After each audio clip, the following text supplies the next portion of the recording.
So hey guys, pupunta kami sa saan tayo pupunta? Punta kami ng intake guys, intake ng CSC Fiat. Ang oras natin yun is 2:29. Balik kami ng room ng 4 kasi may klase kami ng 4 PM hanggang 5 yun. Tama ko guys, mga barkada ko, klase ko guys. Yan. So guys, first time kong makapunta dito kasi hindi naman ako masyadong naggagala sa campus namin. Yun lang guys, papakita ko sa inyo kung ano yung lugar namin dito guys, kung anong pwede nyo makita. So andito na kami guys sa intake na sinasabi nila na first time ko lang makapunta. So, ito yung mga manukan ng agriculture guys, ang dami. So dito kami sa may tupa guys, sa yung tupa guys. Ooh, punta kami dun guys sa I Love CSU Fiat Nature Park. So dito kami guys para gumala, mag-tour sa aming school.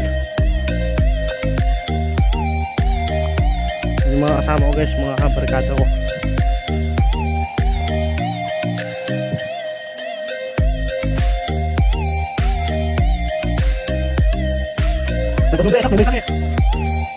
May mga tupa guys nung isikat. Dami. Ako sila sa tupa. Mga taka. Upantaw sa inyo sa pangit nyo. Yun guys, vlogger din si Katrina. Katrina Vlogs. Ay di ba? Pari ko nyo. So ginagala ko ng mga peste kong kaklase guys. Kaibigan ko. Ngayon lang ako nakapunta dito ng may kasama. Kasi nung pumunta ako dito guys, nagbuhat lang kami ng lamesa. May unggoy din dito guys, pero andun na ata yun guys, andun. So may bridge din dito guys oh. Kaso yun nga lang yung daan guys, lubo.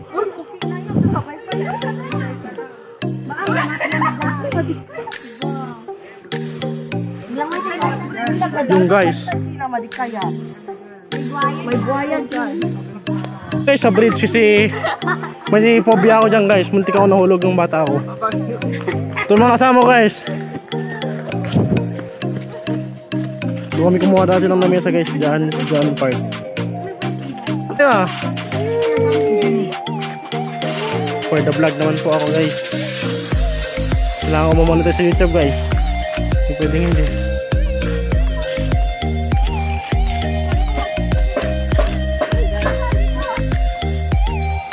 So may bago naman daw silang pupuntahan. Naghanap kami kasi kami pwedeng pumunta. Saan ba tayo pwedeng pumunta guys? Dito guys sa campus namin guys, mayaman sila sa hayop. Marami silang hayop dito guys. Tulad dito guys, hayop to guys. Joke lang. Kasi isipet guys, marami talagang hayop na alaga ang mga tao dito, especially agriculture. Siyempre agriculture nga sila eh. Pero 45 days na tinatawag natin sa Tagalog guys.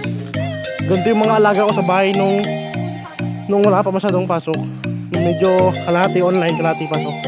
Yan guys oh. Hindi na akong alaga guys, marami. Kaso dahil sa tempo, wala na akong alagang ganyan. Ano naman akong nakakamangha para sa akin dahil lalaki ako at mahilig akong mag-alaga ng manok. Ang dami nilang ganito. Yung pag-itlogan ng manok guys. Nakakaaliw mag-ganyang, gumawa ng ganyan kahit nakakatamad. So magpipicture na naman daw kami guys. Minsan lang to, minsan lang kami maggala-gala na magkakaklase.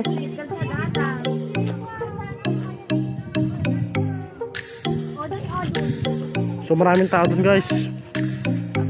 May kumaaway dun.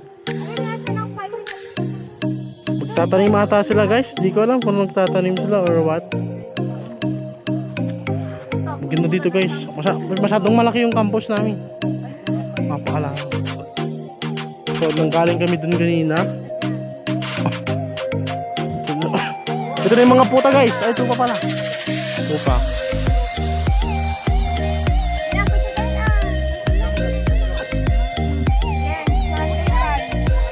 Magpipicture na naman daw kami.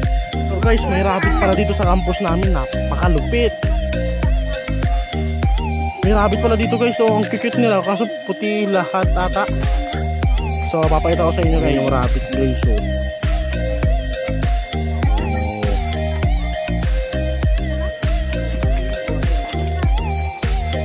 pa guys.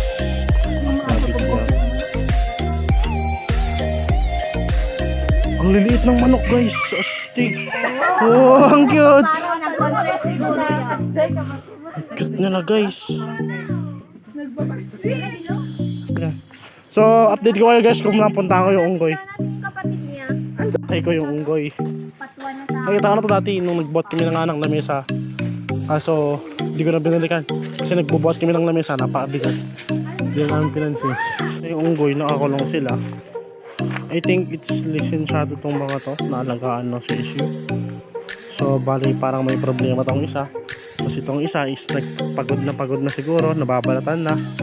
Pero ito lang naman gusto ko makita kasi elementary ako nung nasa nakita nito sa school namin, sa likod namin. School namin sa Cavite. So yan guys. Hindi naman siguro to aggressive. Pero I think nagugutom na to. So yun lang guys. Dito lang gusto ko makita.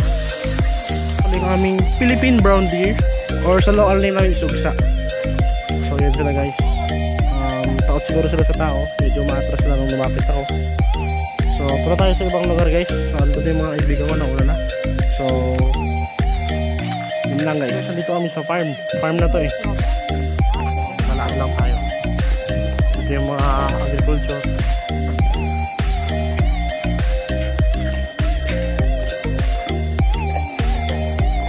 Hindi na talaga ako nakagala dito guys. Kasi hanggang sa classroom lang ako eh.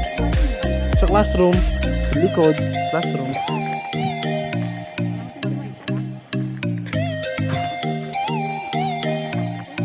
So, wild duck at sa goose dito guys. So, di ko lang alam kung nauubos na ata. Yan, talagay pang goose. Siguro naubos na siguro guys. May peking duck din dito dati. Kita ko. So, ang laki ng farm. Laki pala lang si CSU Pet guys.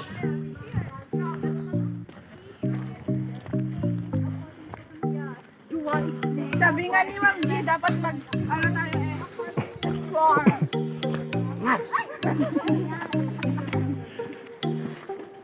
So guys, magbablog pa pala kami sa naming subject. So siguro babalik ako dito para mag-vlog ulit kasama na yung mga buong kaklase ko.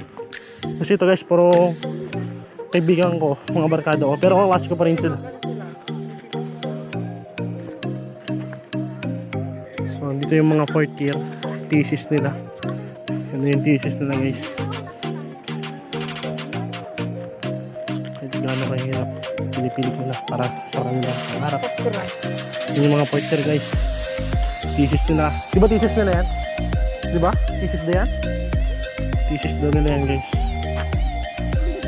Yun pa sila oh. Napakadami nila dito. Ang ating mga future agriculture. Balik pa kami dito guys. Kasama yung mga klase namin. Kasi kailangan natin sa isang hub din natin, diba? Wala pa tayong vlog. Ito pa lang. So hindi ko to pwedeng gawing vlog natin kasi kailangan kasama natin sila. Diba? So hanggang dito na lang guys. Peace.